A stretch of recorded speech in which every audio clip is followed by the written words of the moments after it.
Let's go ahead and introduce our next speaker.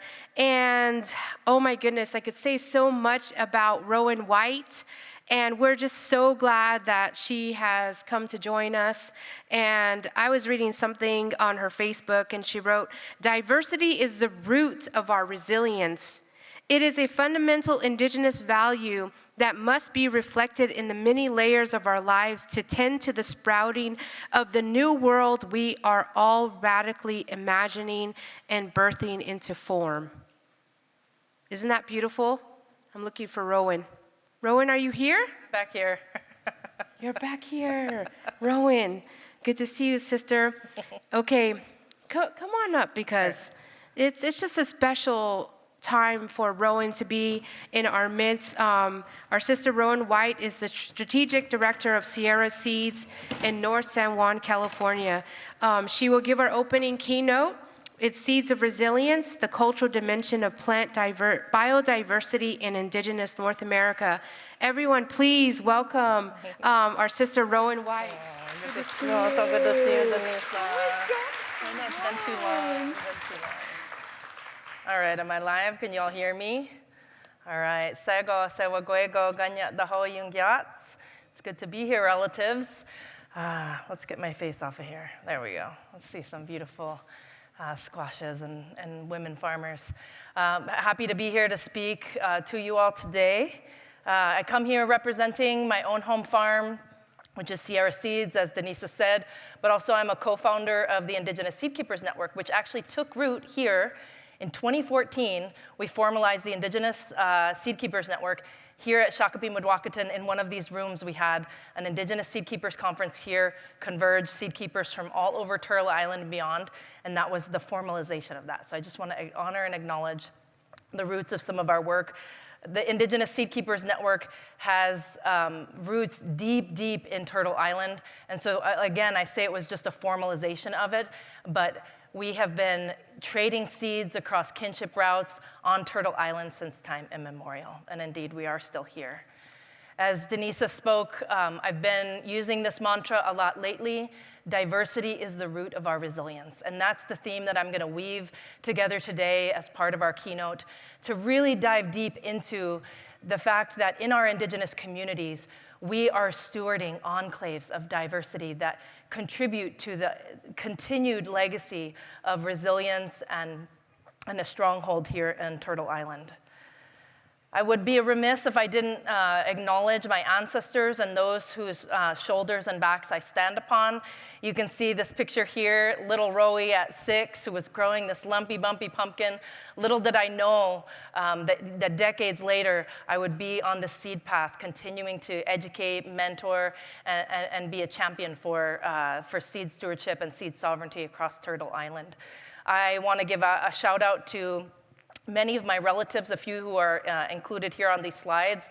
My great-grandfather, Alex White, was the last farmer in our lineages to farm as a livelihood.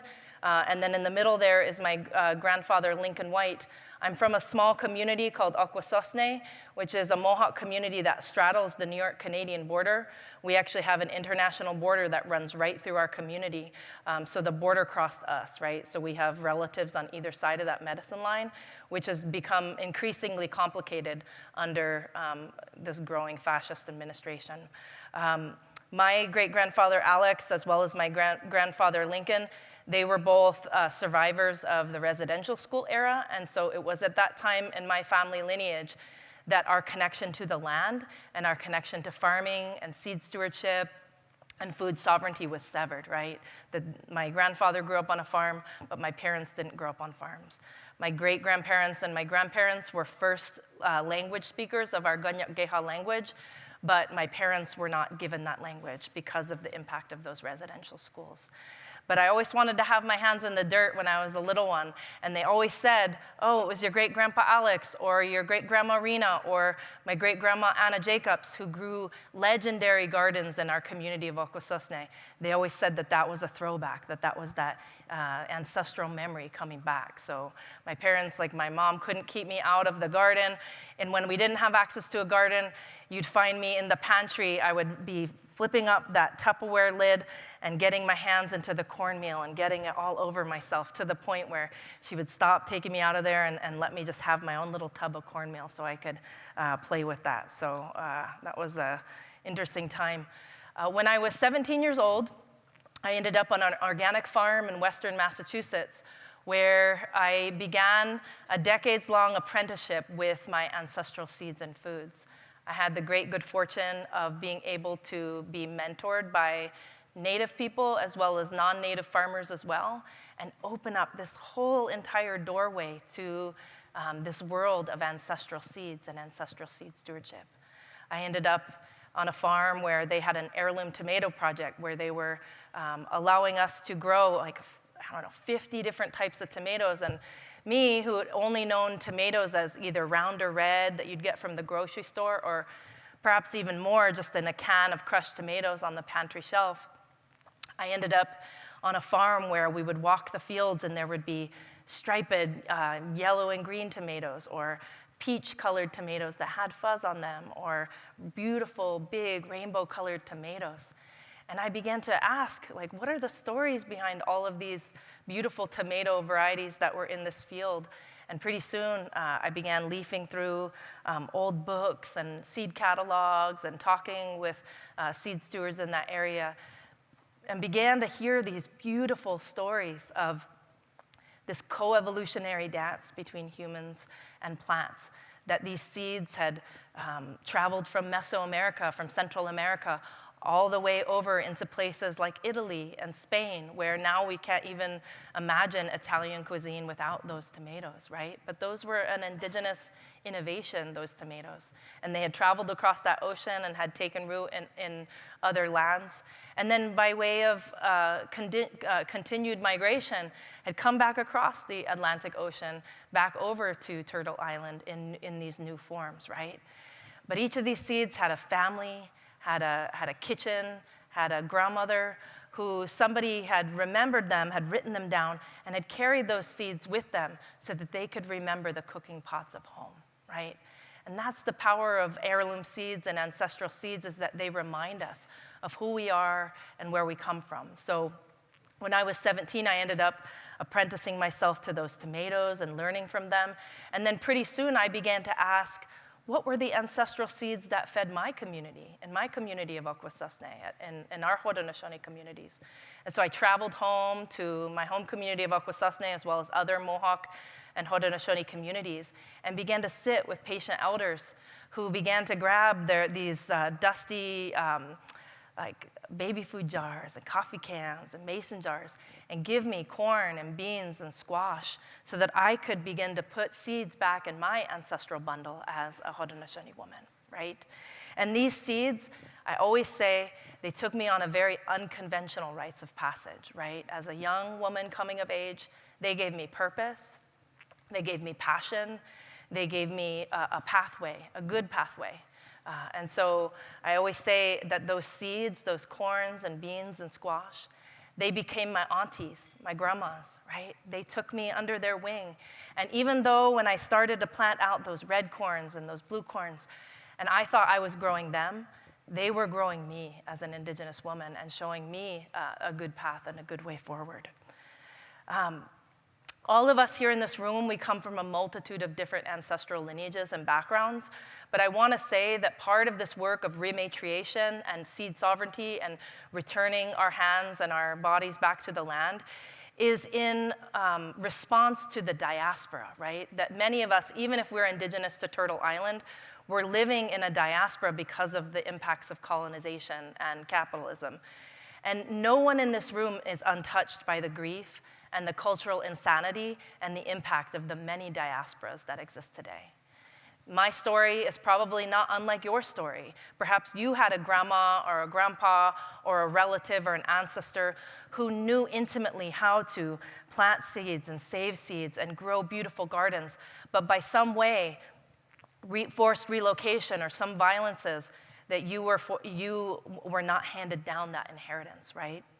And so I just want to acknowledge that, because that's what this work that we're all doing in this conference today is, rehydrating those memories. We're engaging in a collective journey of rematriation. Our Native communities are engaging in this collective initiation of rematriation. So I had my own rematriation where I was going back to my community and being asked to be woven back into this co-evolutionary dance with our plant relatives, right? And trusted elders gave me those seeds for my bundle. But I see a lot of faces in this audience. We had a pre-conference workshop all about seed keeping, and there were 20 some of us who were all on this pathway and this journey to reconnect to land, to seeds, to ancestral foods, as an act of intergenerational healing, right?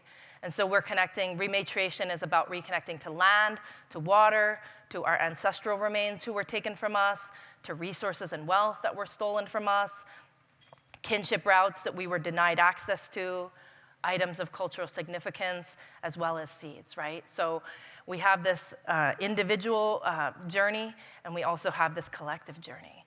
So we talk a lot about the big movement of rematriation, of reconnecting to the land in powerful ways, right? We see it online, we see it on social media, we see it in these spaces.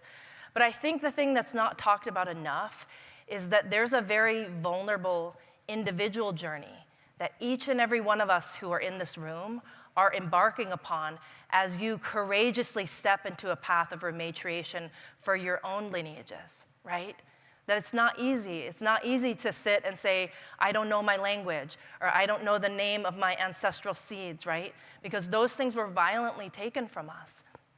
But we have an act of courage to say, even if I don't know, even if I'm a little bit nervous because there are people in this space who hold more wisdom or more lived experience than me, that we take that first step on that path. And I saw that this morning with the group that joined together in our seed keeping workshop. There were a lot of beginners, right? But they didn't say, oh, that's not for me, I don't know. They're stepping onto that path of individual rematriation, to reconnect to community in meaningful ways, to rehydrate relationships with seeds, with land, with community, to rekindle kinship with land and our more than human relatives, right? And to heal that intergenerational trauma that has impacted so many of us. And in so doing, we are re-narrativizing, we are restoring our dignified resurgence as Indigenous peoples, right?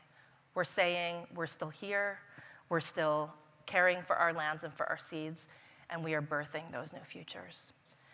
So here's some of the beautiful people that I have the honor of working alongside, and rematriation is all about coming home and healing through reconnection and the rehydration of relationships in a good way.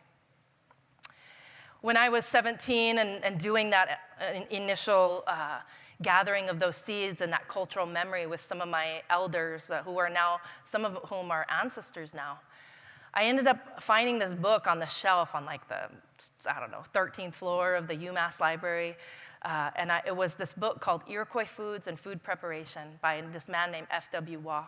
And in the back of that book, there were all these old plates, these old photographs of these seeds that he had taken pictures of when he went to go hang out with Mohawk women in 1906, right? He went and sat down.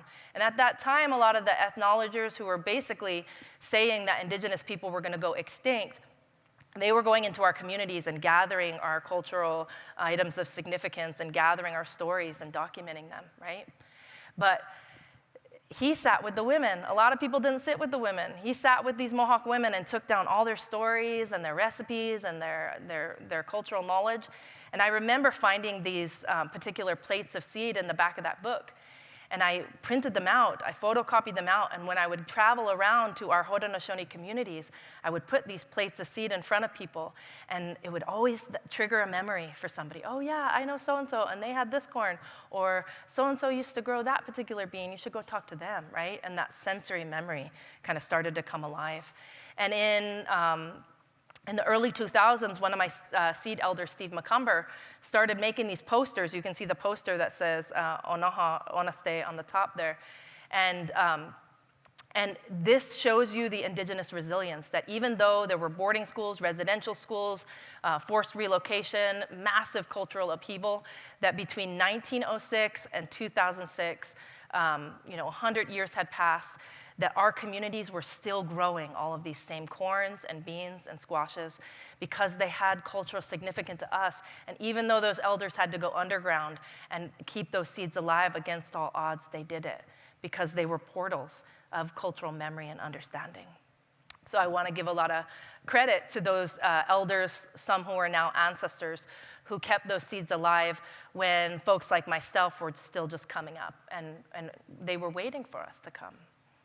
So this conference is all about food, it's all about nutrition, and I want to speak to the fact that sensory memory of food is such a powerful force, and food as a force of recovery and rematriation carries so much hope.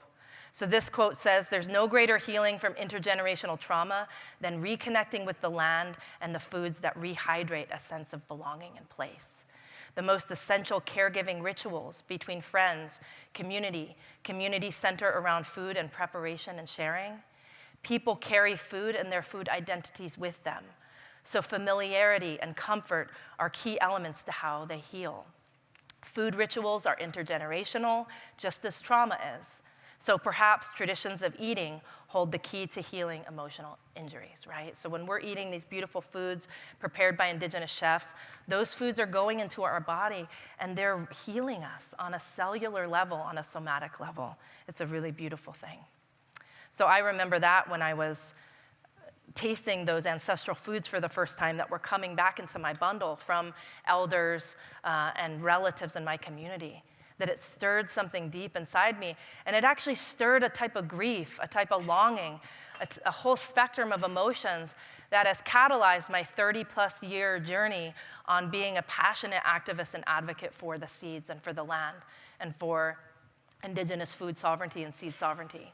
Because those feelings of like these relationships shouldn't have been taken from me, that carries a lot of pain for us. But when we reclaim agency and said, they tried to take this from us, but they were not successful, we are not a conquered people as Indigenous folks. We are still here, right? And so I want you to think about whether you're Indigenous to Turtle Island or you have ancestry from other places. I want you to think about where have there been cultural upheaval and disruptions to your relationship to foods and to seed and to land, right? And what are the ongoing impacts of food insecurity that you see in your own community, in your own lived experience and the communities that you serve, right? Be thinking about that, because you might also come to that place like I did and ask that question, I wonder what foods and seeds fed my ancestors, and I wonder about the names and cultural memory of the ancestral seeds of my lineage, right? Because we all carry those agreements that plants made with humans a long, long time ago in our blood and our bones. So now we're looking back in order to look forward. We're engaging in a movement through the Indigenous Seed Keepers Network and through the diverse Indigenous food sovereignty movement across Turtle Island to begin to bring our relatives home, right? These seed relatives have ended up in all kinds of places like museums, universities, seed banks that are both private and public. And so we're engaging in this powerful work to bring our seed relatives home. We are engaging in what we call cross-cultural participatory seed restoration or seed conservation. We're working with international seed banks, national seed banks, museums, et cetera, to bring these relatives home in a good way. Because many of them were taken without consent, without permission, and some of them were carried away on kinship routes and trade routes and ended up in unlikely hands. And so now we're creating the invitation to bring them home. And they are coming home. This is just a very small snapshot of the seeds that we're finding in some, like in the USDA GRIN system, or the Seed Savers Exchange Bank in Iowa, or the Field Museum, or the Peabody Museum, and Minnesota Museum of Science, places where these seeds have been patiently waiting for our songs, for our care, for our touch, and we're bringing them home in a good way. And we're having to come up with new ceremonies to welcome them home, right? We're, in the repatriation movement where we're bringing home funerary remains and items of cultural significance, there's been precedent for that. But as we're bringing home potentially living relatives in the form of seeds, we're having to come up with new ceremonies to bring them home. And I'm going to share a few stories of that here in a minute. We worked with the Meskwaki people of Iowa, the Sac and Fox Meskwaki people, and connecting them with the Field Museum in Chicago. You can see her on the screen, some of the Meskwaki elders and cultural bearers and language holders. They were able to go into the vaults in the Field Museum, and these seeds were returned to them. Sadly, many of these seeds were in these collections for far too long, and so a lot of them were no longer able to be revitalized and rehydrated and grown in a good way. But the curious thing is that you can see on all those little seed packets, there's all this written information on them, which was transferred from some of the original notes when those seeds had gone into those vaults and gone into those museums. And the interesting part is that there was a half Meskwaki man who was half white and half Meskwaki, and he was an ethnologist right around the same time as F.W. Waugh was hanging out with Mohawk women and gathering up our seeds and our stories. And he was writing down, because he was half Meskwaki, he was able to write down some of the cultural information that accompanied those seeds from those elders, way back 100 plus years ago, and was writing in Meskwaki language some of the cultural specificities of some of these seeds. And some of the things that were written were really interesting. Like, there was a bean, for instance, in that particular collection that they talked, the Meskwaki elders or the seed keepers back then were talking about how that seed was kind of a lonely seed, and it could never be planted in fields far out, that it always wanted to be planted close to the homes of people, right? That they were sort of giving these seeds these personalities, right? Because in our language, they were, in our tradition, in our native tradition, these seeds are our relatives, right? So there was all this information, even though some of the seeds weren't able to resprout, some of this cultural information was brought back to the Meskwaki people. We also, this is not flipping. Oh, there we go. Oop. We also rematriated a beautiful squash back to the Taos Pueblo. We were able to find this beautiful Hubbard squash in the Seed Savers Exchange collection and engaged in a beautiful ceremony on the Taos Pueblo in 2018. And you can see Henrietta Gomez and other folks from the Red Willow Farm are cradling that squash like a baby, right? There was so much emotion, so much beautiful energy, and prayers said that day as the people of the Taos Pueblo received those seeds and received that rematriated squash back. As somebody who has been an intercultural bridge, my role in the Indigenous Seed Keepers Network, as well as a facilitator of this rematriation work, I call myself sometimes a doula, right? Like I'm helping to doula some of this work. We recognize that when we do intercultural work, like even in this space as an intercultural space, we recognize that relationships move at the speed of trust, but social change moves at the speed of relationships, right? So this work has engaged a lot of important, but not always easy work of how are we leveraging resources from our non-Native communities, but doing it in a way where cultural competencies are honored, where storytelling and narratives from the Indigenous participants are uplifted and centered, and centering the seeds and the health of them above all else. Currently, we're engaged in a community-driven research framework that is all about Indigenous seed resiliency mapping and seed sovereignty assessment. So our core research focus is to ask the question, how seed resilient is each Indigenous community and intertribal region, right? And how do we synthesize this information so that we can really target capacity building in our communities to really make sure that we're increasing the seed resiliency of our communities? We're asking the question, what is the state of health of seed in our tribal communities, and how seed resilient are we? So we have gathered a training. We've done it in multiple tribal communities in intertribal ways to ask this question, what makes a community seed resilient, and what are the factors of seed resilience? And we're training people on the ground to be able to create periodic snapshots of who's keeping seeds at this time in your community, what varieties are being kept, and having sovereignty over that data and being able to reclaim those narratives so that it's for us. Like you think about F.W. Waugh or the man who was responsible for gathering that cultural information from Meskwaki. There wasn't a whole lot of consent or agency in terms of our communities saying what would be done with that information. So we're gonna be the authors of our own maps of these seed resilience. So we're looking at seed resiliency as a number of overlapping factors, whether seeds are available, people have access to them, if there's suitable varieties and land races that have been adapted to that specific region time after time. When we go into Native communities, been to many Native communities of folks here in this room, the biggest request to us from Indigenous Seed Keepers Network is asking for culturally significant seeds that have been lost in our community. So this rematriation work and the seed resiliency mapping to identify those people in community who hold those seeds and identifying the people who want to learn how to steward them and to share those seeds amongst many hands is critical. And also to be passing along the cultural, spiritual, and practical knowledge of how to keep seeds alive in a good way. So we take a very dynamic approach to this work. We start at the family and/or clan level, really reintroducing key aspects of seed keeping and how that ripples out to our tribal communities, both rural and urban, and then working to reestablish those kinship routes that are on an intertribal level. So, we're just trying to support and build the connective tissue again between the layers of seed stewardship and resilience. So, I want you to think about what comes up for you when you think about the state of seed in your community. How seed resilient do you think your community is?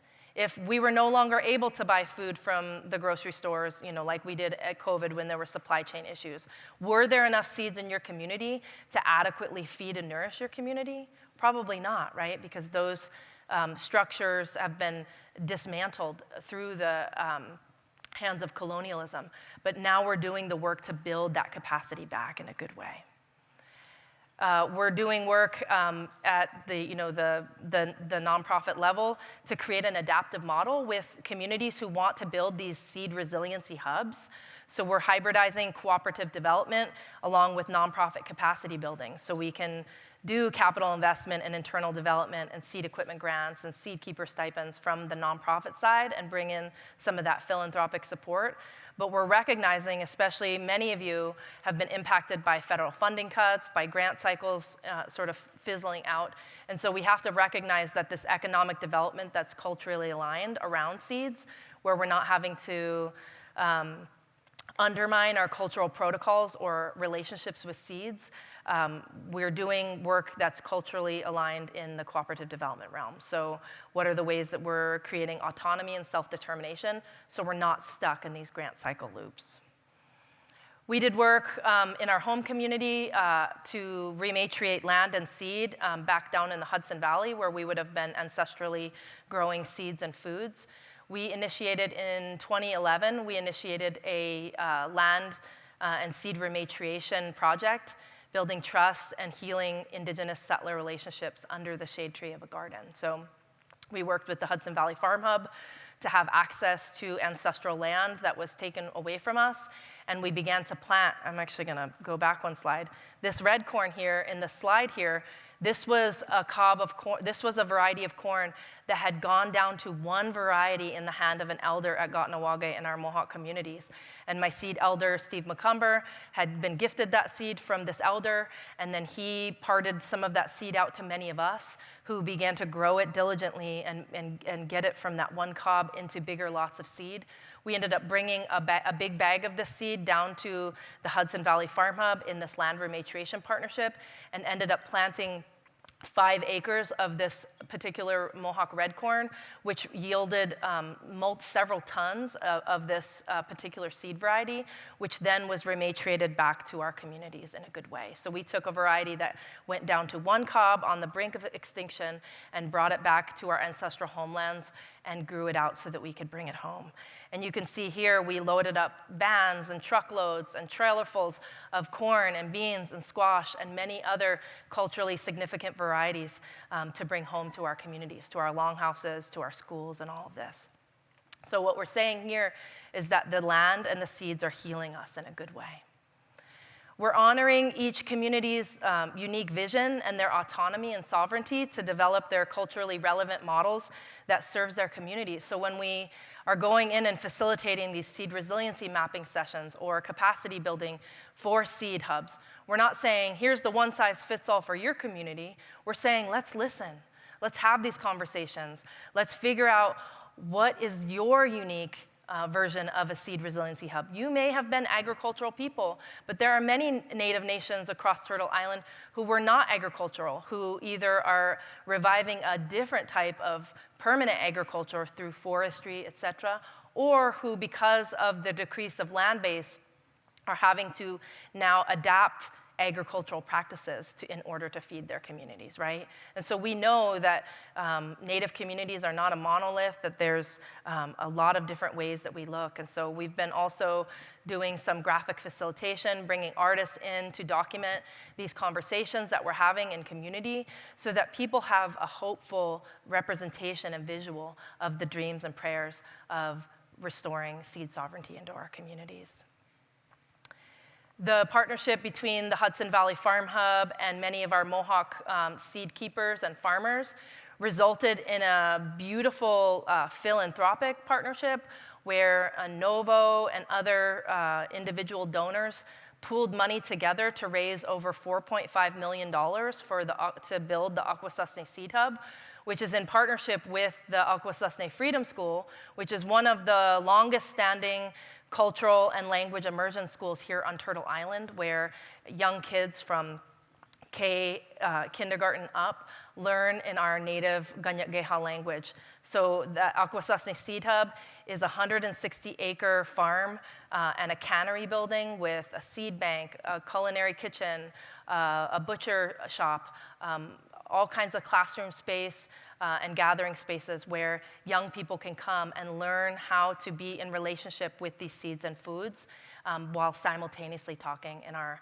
Indigenous language. And we are seeing, again, first language speakers emerging again. So I just want you to think about the power of that.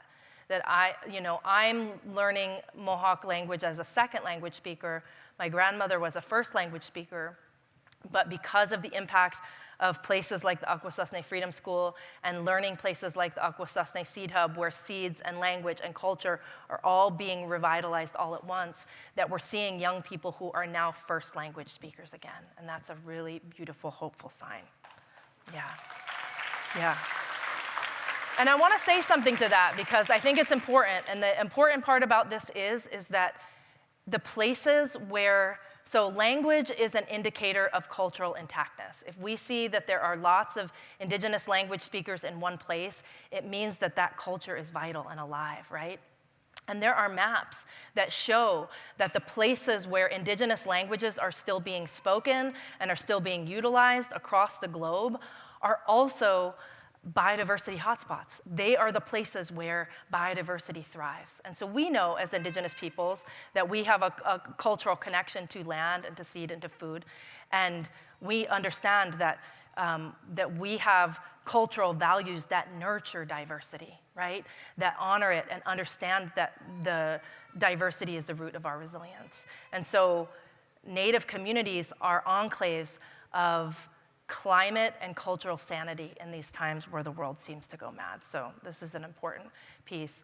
We've made a film, a short film called Seed Mother Coming Home that really is a love poem to the rematriation movement.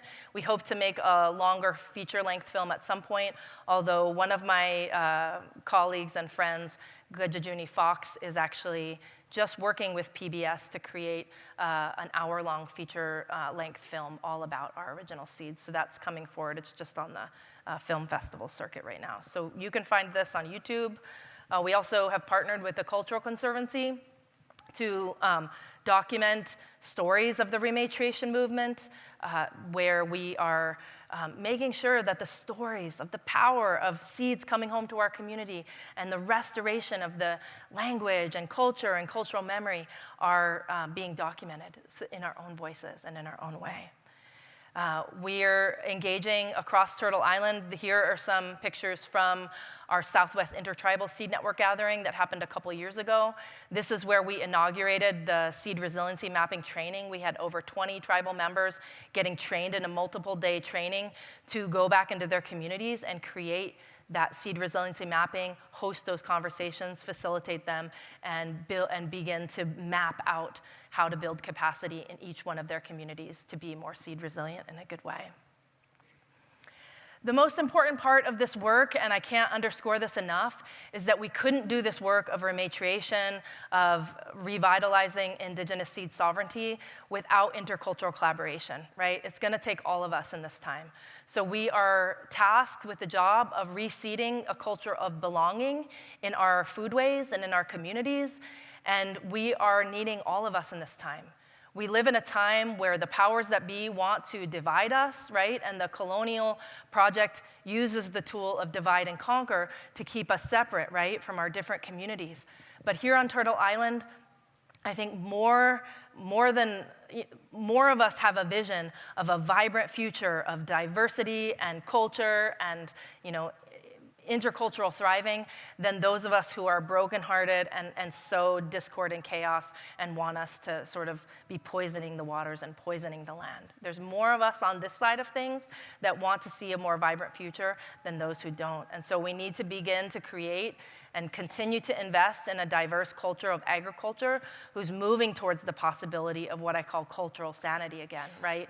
With indigenous leadership at the forefront, with indigenous land stewards and seed stewards, and people who understand the importance of caring for the land as though they are our relatives in that good way. This seed work is intergenerational work. It's so heartening to me as somebody who came into this work as a youth, as a 17-year-old, and now I have like gray hair and I'm a baby elder, I'm seeing young people here that are just starting out on this journey, and it's just so brilliant and beautiful. When I was first coming to my elders as a 17-year-old, there wasn't a lot of young people who were into this, but thank goodness the food sovereignty movement and the seed sovereignty movement has been growing, and so it just underscores the importance of centering mentorship and succession to grow the next generation of seed stewards, because you know what? Those seeds that we have in our community, the goal is that they outlive us, right? Like the seeds that I have in my bundle, they're gonna outlive me as in my legacy. And so it's my role and responsibility to teach my young kids how to take care of these seeds, and so that they can teach their kids how to take care of these seeds, and we can be an unbroken lineage of seed keepers that the residential schools tried to break, but they were not successful in doing that, right? So this work is relational. This work is kin-centric, meaning we center kinship. This work is healing generations of wrongdoing on Turtle Island, and this work is intercultural. We have to learn how to work together, right? We have to learn how to work together. This movement of rematriation is a deep intergenerational prayer that helps us move towards the future that we want for our children, with food and seed networks restoring the kin-centric commons of nourishment. This photo in the background, I have a collection of a little swipe file of photos that I find that I call Indigenous joy. And there's a lot of photos of us as Native people with us stoic, us noble savages, right? But there's a lot of photos out there of Native people laughing, because that's what we do. We're funny, we love to smile. And this photo behind here comes from Okewinge in New Mexico. And I love the look on those children's faces. Like, it makes me weep almost now looking at it. And I think about those generations, those young kids in this space, and you aunties and grandmas and uncles and grandfathers, you're creating spaces like that old man and that woman there, who are gonna bring that type of joy to your young people's face. They're gonna remember the taste of the cooking pots of home. They're gonna remember what it's like to know the seeds and foods that fed their relatives. And they're not gonna have to be a young person like myself who had to ask that question and make that courageous journey to reconnect, right? And so pictures like this is like, it's the vibe, it's the energy that we want in our food sovereignty movement, that we're not just defined by our intergenerational trauma, but we are defined by our ancestral brilliance and our ancestral joy, right? And so I just want to end with this because it's so important in these times. I think there's so many people who are so misled in understanding how to take care of children in this country. But in our communities, we carry our nations with the same love that we carry our children. We carry our nations with the same love that we carry our seeds and our songs and our prayers and our original agreements. And it's our capacity to love fiercely and to defend what we feel most deeply connected to that will bring a revolution of the world we know in our hearts is possible. As we work to remember, to pull the threads of story and taste and memory and wisdom of our ancestors, we are reminded once again, care for the seeds as though they are our children. Care for the earth, for she is your mother, and make yourself into a vessel into which the wise voices of your ancestors can echo. Because as my ancestors said, we do not own the seeds or the earth, but we borrow them from our children. And in honor of the grand lineage of seed keepers and land stewards who came before us, who kept those seeds alive against all odds, right? They took them underground, they hid them, they went on long trail of tears and forced relocations, but they kept those seeds alive.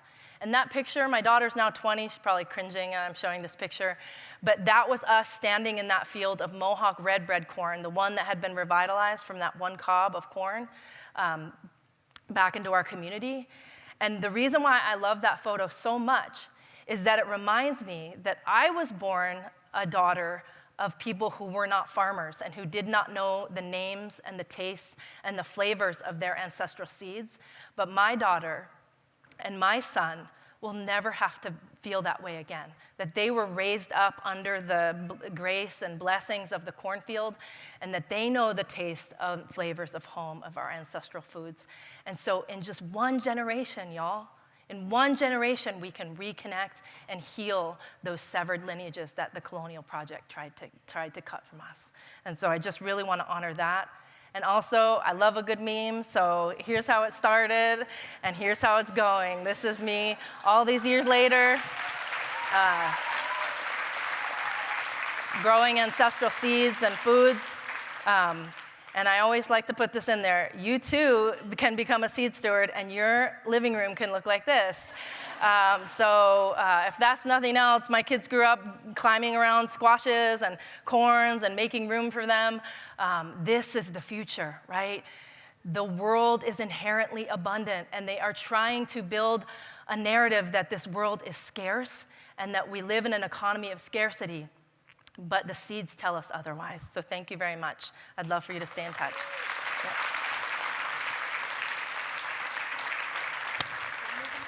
Yeah. Q&A. Bring it on. Thank you, Rowen. Do you remember when your daughter Maisie, she was like the youngest in the kitchen with Chef Sean and the chefs and Nephi, and we would be in Italy cooking for slow food. Totally. And we would just be loving the company with one another. Thank you, Rowen. Let's go ahead and take some questions from Pigeonhole.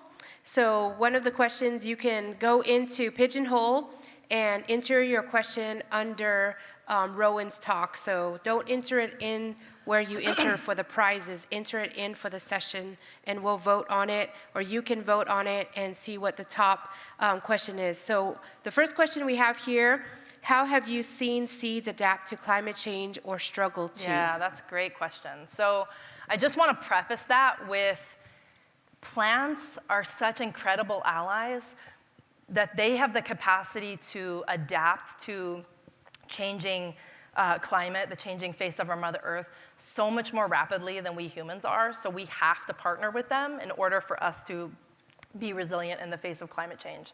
I have seen, so we have a 10-acre seed stewardship farm where we are growing all kinds of different ancestral seeds and foods. I moved off my reservation because we have a big Superfund site and a big pollution EPA pollution site on our reservation, so I didn't feel safe continuing to grow in some of those soils.